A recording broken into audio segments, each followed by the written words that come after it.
Добро пожаловать на канал. Это моя авторская история. Иногда одна ошибка разрушает все, а осознание приходит слишком поздно. Это история о потере, раскаянии и любви, которая оказалась сильнее страха. Приятного просмотра.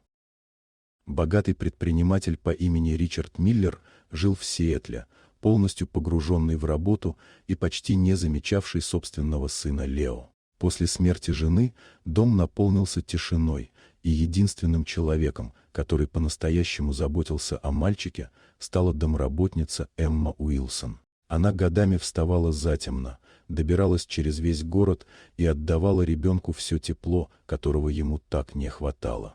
Со временем в жизни Ричарда появилась Виктория Браун, женщина из его прошлого, холодная и расчетливая. Она постепенно внушила ему мысль, что Эмма занимает в семье слишком важное место. Поддавшись страху и сомнениям, Ричард уволил ее внезапно и без объяснений, считая это обычным деловым решением.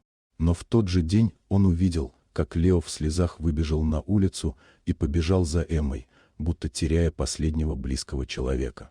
Этот момент стал переломным. В следующие дни ребенок замкнулся, перестал есть и спать, а никакие специалисты не могли помочь. Только тогда Ричард понял, что лишил сына не работницы, а опоры и любви.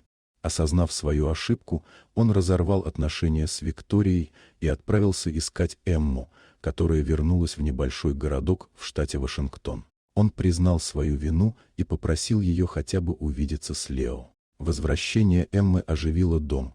Мальчик снова начал улыбаться, а Ричард впервые по-настоящему быть отцом. Со временем между ними восстановилось доверие.